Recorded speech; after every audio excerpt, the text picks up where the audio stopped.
ये बहुत ही important topic मैं आपको बताने जा रहा हूं। अकाउंटिंग साइकिल या process of accounting, features of accounting में हम लोग ने इसका डिस्कशन किया था। अब इसको आइए डिटेल्स में समझने कि अकाउंटिंग साइकिल क्या है, ठीक है। और ये कोई बहुत ही अलग से चीज नहीं है, ये हम लोग जो अकाउंटिंग में करेंगे ये उसी के बारे में बताना है। तो अकाउंटिंग साइकिल जो है वो ट्रांजेक्शन्स को फाइंड आउट करना, मतलब जो फाइनेंशियल नेचर के ट्रांजेक्शन्स हैं उनका आइडेंटिफिकेशन और उसके बाद उनका मेजरमेंट करने के बाद ये शुरू हुई ट्रांजेक्शन्स, ठीक। जब ट्रांजेक्शन्स कंप्लीट हुए तो इसके बाद ये रिकॉर्ड होते हैं अकाउंटिंग साइकिल के। फर्स्ट स्टेप में यहाँ पे ये जर्नल में रिकॉर्ड होते हैं। जर्नल के मैं सारे नाम आपको बता दे रहा हूं, इसके डिवीजन क्या क्या है, आगे हम लोग डिटेल्स में इसको पढ़ेंगे। कैश बुक, नाम से ही क्लियर है, कैश बुक मतलब ऐसे ट्रांजेक्शन्स जिसमें नगद आया हो या नगद गया हो, कैश आया हो कैश गया हो, वो कैश बुक में जाते हैं। परचेज बुक, परचेज वर्ड जो है उसका अकाउंटिंग में जो मतलब होता है वो मतलब होता है कि मैंने जो चीज खरीदी बेचने के लिए।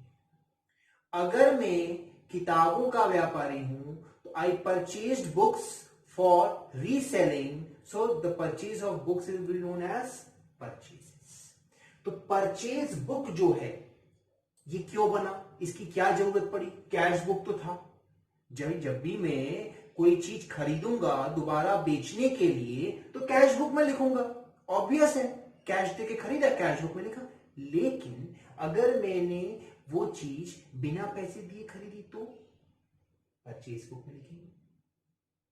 Purchase return book, purchase return book का मतलब हुआ कि अगर मैं खरीदा हुआ माल जो उधार में खरीदा है वो वापस करूं तो परचेज रिटर्न बुक। नेक्स्ट है सेल्स बुक। अकाउंटिंग में जैसे परचेज वर्ड यूज होता है सिर्फ उस चीज को लिखने के लिए जिसका मैं बिजनेस करता हूं, सेल्स वर्ड यूज होता है सिर्फ उस चीज को बेचने के लिए जिसका मैं बिजनेस करता हूं, ठीक। तो अगर मैं किताबों का व्यापारी हूं तो मैंने किताब बेची तो कैश बुक में लिख देंगे, लेकिन कब, जब कैश सेल्स हुई। लेकिन जब उधार पे बेची सेल्स बुक में लिखेंगे।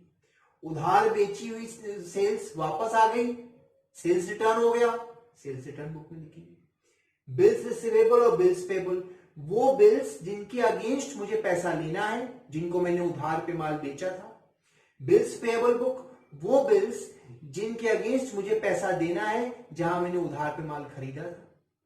जर्नल प्रॉपर, ऐसे ट्रांजेक्शन्स जो इन सातों बुक में नहीं लिखे जाएंगे वो इसमें आएंगे, ठीक।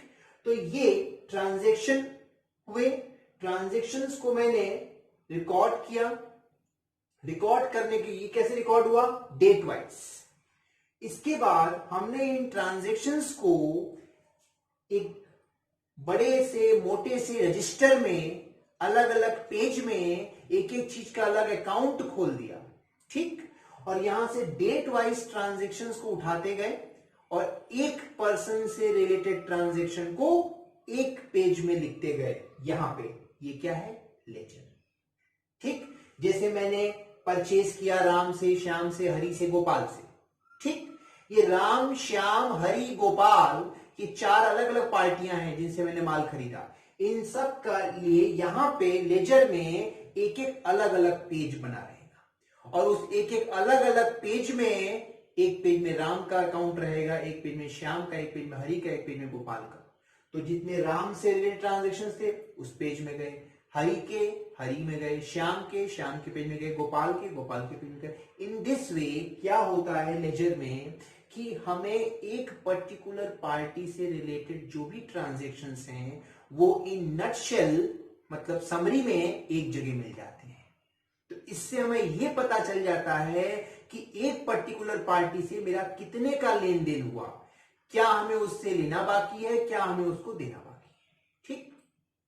ये लेजर होगा। जब हम इस लेजर की बैलेंसिंग करते हैं, जो मैं अभी बोल गया कि क्या लेना बाकी है और क्या देना बाकी है, वो कैसे पता चलता है, जब हमें एक एक पेज में लिखे हुए अकाउंट्स की बैलेंसिंग करते हैं। बैलेंसिंग मतलब जैसे मैंने राम से 10 लाख का मान लिया और मैंने उसको 8 लाख दे दिए, तो अभी राम को कितना देना बाकी है मुझे? 2 लाख की बैलेंसिंग हुई। अब इस तरीके से लेजर में जितने भी अलग अलग पेज में अलग अलग खाते बने हैं सबकी मैं बैलेंसिंग कर लेता हूं, ठीक। और उन सारे बैलेंसेस को एक सादे कागज में लिख देता हूं, ठीक है। अब ये दो तरीके के बैलेंस होते हैं, इसके बारे में मैं बाद में चर्चा करूंगा। एक डेबिट बैलेंस होते हैं, एक क्रेडिट बैलेंस होते हैं। तो डेबिट बैलेंस और क्रेडिट बैलेंस को मैं इस कागज में लिखता हूं अलग अलग और टोटल कर लेता हूं। मेरा डेबिट और क्रेडिट जो बैलेंस होते हैं अलग अलग खाते के, उनका टोटल बराबर आना चाहिए। ये शो करता है कि मेरी यहां से यहां तक कोई गलती नहीं हुई है। इसको बनाने का पर्पस यही है। फिर से सुन लीजिए, यहां पे मैंने लेजर में हर पार्टी से रिलेटेड, हर चीज से रिलेटेड अलग अलग अकाउंट बना दिए अलग अलग पेज पे, ठीक। हर अकाउंट का मैंने बैलेंस निकाल लिया, ठीक। आप लोग ये जानते ही हैं, आगे नोट्स में आप लोग लिख चुके हैं कि लेजर में दो साइड होते हैं अकाउंट में, डेबिट और क्रेडिट, ठीक है। तो कोई कोई अकाउंट डेबिट बैलेंस बताता है, कोई कोई अकाउंट क्रेडिट बैलेंस बताता है। इन सारे बैलेंसेस को मैंने एक कागज में लिखा और ट्रायल बैलेंस में डाल दिया, ठीक। ट्रायल बैलेंस का दोनों डेबिट और क्रेडिट का टोटल अगर बराबर आ गया, इट मींस कि ट्रायल बैलेंस मैच कर गया, तो यहां से यहां तक कोई गड़बड़ी नहीं है। अब इस ट्रायल बैलेंस से हम बनाते हैं फाइनेंशियल स्टेटमेंट्स। फाइनेंशियल स्टेटमेंट्स क्या है?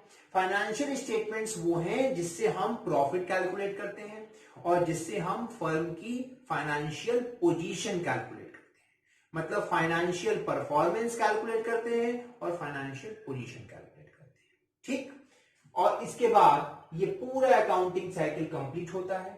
इस पूरे अकाउंटिंग साइकिल को कंप्लीट होने में पूरे एक साल, एक अकाउंटिंग ईयर लगता है। कारण क्या है कि ये फाइनेंशियल स्टेटमेंट हम साल के अंत में बनाते हैं, ठीक।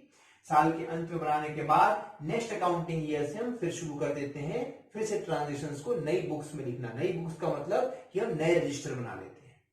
तो ये ट्रांजेक्शन्स यहाँ 1 अप्रैल से हमने लिखने शुरू किए और 31 मार्च नेक्स्ट ईयर आके हमने ये फाइनेंशियल स्टेटमेंट तैयार किए, प्रॉफिट लॉस निकाला, फाइनेंशियल पोजीशन निकाली और ये अकाउंटिंग साइकिल कंप्लीट हुई। तो एक तरीके से देखा जाए तो ये अकाउंटिंग साइकिल पूरे एक साल में कंप्लीट होती है। ट्रांजैक्शन से स्टार्ट होकर फाइनेंशियल स्टेटमेंट में कंप्लीट होती है और फिर नेक्स्ट फाइनेंशियल ईयर में रिपीट होती जाती है। इसको हम अकाउंटिंग साइकिल भी कह सकते हैं, इसको हम प्रोसेस ऑफ